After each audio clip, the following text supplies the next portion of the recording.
Peggy 18.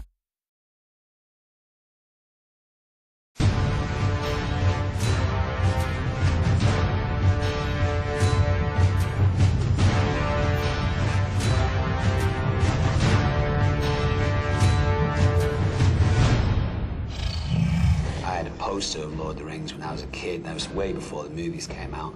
If you'd read Lord of the Rings, it was quite a cool thing, you know. My first exposure to Lord of the Rings was realizing I needed to run to the bookstore to discover something about this Tolkien, and the person in the bookstore said, "Tolkien?" I said, "Yeah," sort of feeling stupid, and they brought me over and showed me, you know, here's a whole shelf, and there you go. There's like 50 things. It is incredible the kind of cultural force that The Lord of the Rings continues to be. In the 50 years since they've been published, The Lord of the Rings has sold over 150 million copies. And the movies, of course, were some of the top-grossing movies of all time, over $5.9 billion in sales. I'm a pretty big Lord of the Rings fan. I don't dress up like any of the characters, but just short of that, I love Tolkien and always have. It's the greatest fantasy thing ever. When I was a kid, we would listen to the Hobbit audio tapes and the Lord of the Rings audio tapes. And the book has always been kind of a pretty significant feature in our house. When Return of the King came out, I started crying when the opening sequences rolled.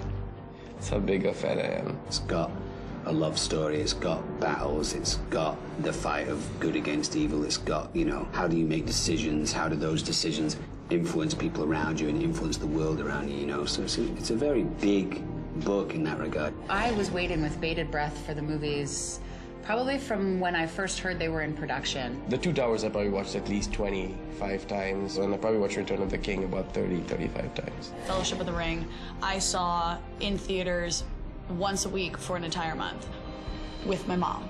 I feel like every dude wanted to be Aragorn until the movies came out, and then everyone was like, Legolas, but no, diehard Aragorn fan all the way for me. He was tall, dark, mysterious. Maybe I had a crush on Aragorn, and I'm realizing that now. When the standoff between Gandalf and the Balrog happened, and he has that amazing line, like, "You shall not pass!" And then he falls, and you're like, Gandalf died. And then you're like, no, he doesn't. He comes back as the White Wizard. Love that part, too. As much as it is about adventure and fighting and wars and everything else, ultimately what he was writing was about how precious it is to have... precious is probably the wrong word to use. Precious. So I ordered from Skyball the replica of the ring, and I wore it on a necklace for about a year. That was an interesting year of my life. If you love Tolkien or Peter Jackson's movies, Lord of the Rings, The Hobbit, War in the North is just a fantastic opportunity to get to explore more of Middle-earth. It does such a good job of staying true to this world, to these characters. Within the story, we developed different personalities, and we were very conscious of trying to come up with personalities that would complement each other. And once again, that authenticity is very important. We won't be going back that way, I'm thinking. The look and feel of a game for me is a deal breaker. If the environments don't feel immersive and look great, then I get really annoyed. And I have to say that the look and feel of War in the North is beautiful. There's such an array of places where they travel to. It gives you the opportunity to see environments and explore places, things which are just names in the books. Like Fornost, for instance, the ruined city of the Dunedain. And you actually get to go and travel in it. They made you feel as if you're in the Mirkwood or running around in Mount Gundabad. These are places that you've read about or seen in the movies, and they look and feel a lot like that in the game. I like the organic feel of it, you know, the castle walls are kind of crumbling down and the bows and arrows are made of pieces of wood. You know, it's not all really slick and kind of polished.